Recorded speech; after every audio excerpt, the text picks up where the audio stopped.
주셔야 되겠습니다. 옥저와 동해를 보겠습니다.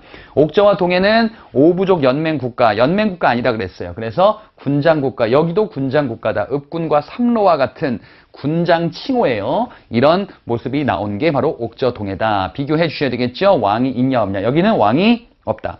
자, 특산물 이런 것들이 있을 것이고요. 사회와 관련해서는요. 가족 공동묘라고 옥저에 있었습니다. 가족 공동묘다라는 거는요. 사람이 죽었을 때 땅에다 묻은 다음에 이 살이 썩기를 기다렸다가 뼈를 취하는 거야. 뼈만 취한 것이, 그지? 뼈를 취해서 나무 상자 안에 넣고 가족 공동묘처럼 만든단 말이지. 그래서 여기서는 골장제라고 썼는데 뼈를 취한다라는 장례 지낼 때 뼈와 관련된 얘기 나오면 옥저예요. 뼈. 그죠? 예. 그리고 민며느리제, 이건 결혼풍습이죠. 옥저는 결혼풍습으로서 민며느리제. 이건 뭔데? 어린 며느리란 뜻이지. 민며느리제. 남자가 이제 남자 집에서 어린 며느리를 신부 측에서 이제 드린단 말이에요. 얘를 키워주고 나중에 이제 집으로 돌아가는 이 며느리를 다시 데리고 오기 위해서는 재산을 지불해줘야 된단 말이지. 그러니까 며느리를 나중에 최종적으로 데리고 오려면은 돈 줘야 되네. 매매하네요. 매매혼의 성격을 띠고 있는 옥저다. 그래서 며느리 얘기가 나오면 옥저예요. 예, 옥저 이름, 며느리 이름이 왠지 옥저 같죠? 예, 이렇게 헷갈리지 마시면 되겠습니다. 동해.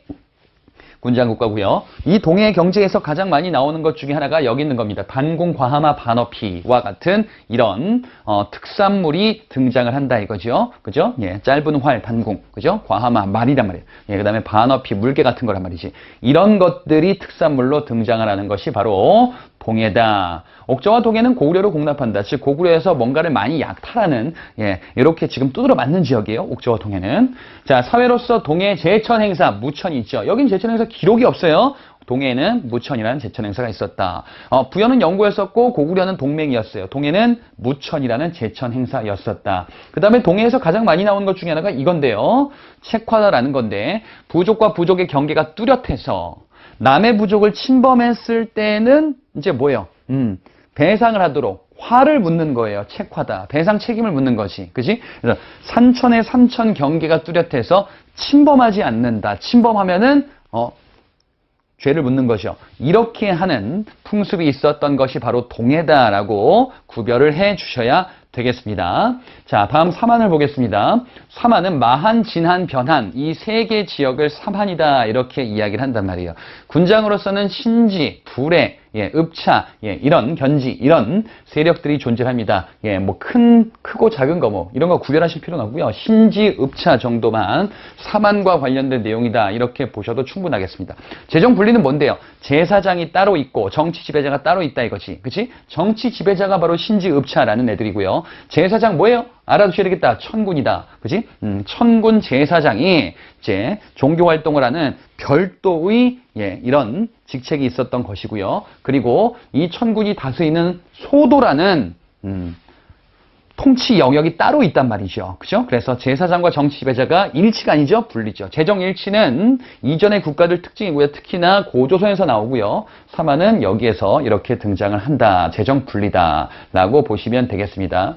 경제와 관련해서 여기는 벼농사가 발달했다. 한반도 남부 지역에, 한반도 지역에 대체로 이남 지역이란 말이에요. 그래서 벼농사가 많이 발달한 지역이기도 하다. 남부는 기후가 따뜻하니까 벼농사가 잘 된다 이거죠. 자, 삼한 중에서 벼나는 철이 많이 생산되는 지역이기도 해요. 그리고 제천 행사로서는 여기는 벼농사가 잘 되니까 제천 행사의 내용이 조금 더 많을 수 있겠구나. 그래서 두 가지가 있다. 수립날과 계절제 각각 5월과 10월에 행하는 제천 행사가 두 가지가 있다라는 사실, 삼한과 관련되어 있다. 이렇게 파악을 해 두시면 되겠습니다. 예, 그래서 농경과 관련된 여러 얘기들이 나오고요. 삼한의 마한 지역은 지금 여기 있는 것처럼 백제가 통합해 갈 겁니다. 그래서 이제 백제 지역으로 바뀌어 가는 것이요. 그리고 삼한 중에서 진한 지역은 여기는 이제 신라로 발전하게 되는 지역이죠.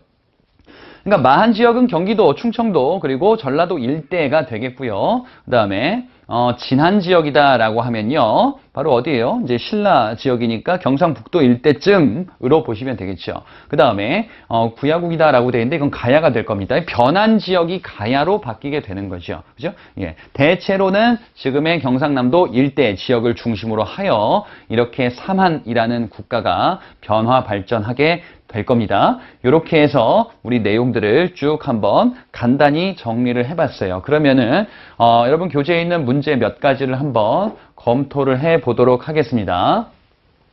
자, 보시면요. 2번 문제를 제가 한번 발표를 해봤는데 다음은 선사시대 유적지를 나타낸 것이다. 자, 이게 어떤 것인지 자 우리가 한번 답을 한번 찾아보자 이거죠.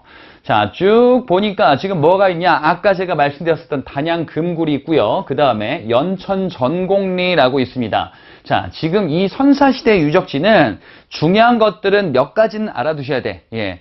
말씀드렸던 것처럼 구석기, 신석기, 청동기철 이런 거 구별을 하셔야 된단 말이죠. 신석기 때는 뭐였었냐면은 암사동 유적지가 대표적이었다. 여기는 금굴, 그 다음에 연천 전곡리, 뭐 공주 석장리도 있네요. 예, 그래서 구석기 시대임을 파악을 해주시면 되겠죠. 여기에서 구석기 시대에 내용이 뭐가 있는가를 파악을 해보자 말이죠. 1번에 보기 보니까 음식물을 조리하거나 저장할 수 있도록 토기를 제작했다. 토기 제작? 이거는 농경을 행하는 증거다 이렇게 봤었죠. 구석기는 아닌 거예요. 그건 신석기 이후에 등장한단 말이지. 이번에 애니미즘, 샤머니즘, 토테미즘 같은 이런 영혼 숭배, 조상 숭배가 나타났다. 이건 원시 신앙이다 이렇게 봤었어요. 이런 게 등장하는 거는 신석기 이후입니다. 그래서 2번도 틀렸습니다. 3번 가족 단위로 무리를 지어서 이동하여 동굴이나 강가, 막집에서 생활했다 이렇게 되어 있습니다. 이동 생활을 한대요. 이동 생활한다라는 거는 농경을 안 했다라는 거예요. 정착 생활이 아니다라는 거죠. 아 그래, 구석기의 특징이다 이렇게 볼 수가 있겠네. 답은 3번이네요. 그래서 4번도 볼까요? 잉여 생산물의 축적과 사적 소유로 빈부 차이, 계급 발생. 그러면 불평등해지죠. 이런 게 나오는 게 언제라 그랬어요? 청동기 시대이구나라고 보시면 되겠다. 3번입니다. 답은. 다음 문제 볼게요. 6번 문제. 자, 다음과 같은 특산물을 생산한 나라에 대한 설명으로 옳은 것을 골라보자 이렇게 되어 있습니다. 아, 이거 아까 봤네. 단궁, 과하마, 반어피. 예, 이는 여러 국가들 등장했었던 국가들 중에서 동예의 특징이다 이렇게 봤단 말이죠. 그러니까 동예에 대한 설명을 골라보세요. 이런 문제네. 자, 보기를 보겠습니다. 1번.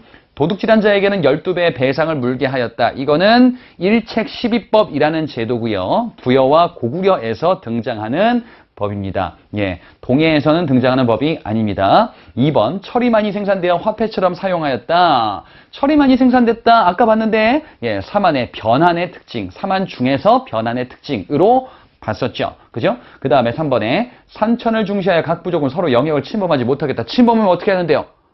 배상 책임을 묻는 거지. 책화라는 제도. 아, 그렇군요. 이게 동예의 특징이었구나. 3번이 답이 되는 거죠. 4번은요. 일종의 계약 결혼 형태인 민며느리제 풍습이 있었다. 며느리가 등장했다. 이건 옥저의 풍습이다. 예, 결혼 풍습이다. 이렇게 살펴봤습니다. 자, 9번 문제 한번 보겠습니다. 자, 다음 글을 읽고서 알 수 있는 고조선과 부여의 공통점을 골라보자 이렇게 되어 있습니다. 자, 고조선 보니까 사람 죽이면 죽인대요. 상해 입혔다, 다시겠다, 배상한대요. 그죠? 예. 이건 고조선의 8조법에 우리가 봤었던 내용이네요. 부여도 보니까 지금 살인자 사형에 처하고 막 가족 노비까지 삼네 여기는. 예, 그리고 도둑질했을 때 어떻게 한다라는 여러 조항들이 있어요. 뭐 간음한 자, 투기가 심한 부인 이거는 다 여성들한테 적용되는 법들이거든요. 아, 그러니까 가부장적 사회도 당시에 있었구나라고 볼 수가 있단 말이지. 보기를 보겠습니다. 기억에 사유재산과 노동력을 중시한다. 배상을 한다며. 배상을 한다라는 거는 재산 개념이 있다라는 거죠. 사유재산제. 노동력을 중시한다. 사람을 죽인 자 죽이지 말라 이거죠. 그죠? 처벌하니까. 예, 그러니까 사람이 중요하구나. 왜? 부려먹을 노동력이니까. 기억은 맞습니다. 2번에 니은에 계급사회다, 불평등사회. 왜? 여기 노비 얘기가 있거든요. 그죠? 예. 그래서 노비로 삼되, 그러니까 노비라는 계급이 존재하는구나. 지배자도 있겠구나. 계급사회. 니은도 맞습니다. 디귿은요. 가부장적 사회다. 아까 본 것처럼 여성들에 대한 처벌 규정이 있고, 고조선에서도 풍습이 있어요. 부인들 정신하에 음란하지 않다. 그럼 남자는 그 얘기가 없다 이거지. 그러니까, 이는 가부장적 이런 사회의 모습을 보여주는구나라고 볼 수 있습니다. 리을의 재정일치 사회는 여기 없어요. 재정일치의 특징은 고조선의 특징이긴 한데 여기서는 내용이 나와 있지 않고 부여에서는 이런 내용이 지금 여기에서 마찬가지로 확인할 수가 없다. 그래서 기억, 니은, 디귿으로 봐주시면 되겠습니다. 자, 이렇게 해서 지금 우리 1단원 내용을 살펴봤습니다. 다음 강에서 뵙도록 하겠습니다.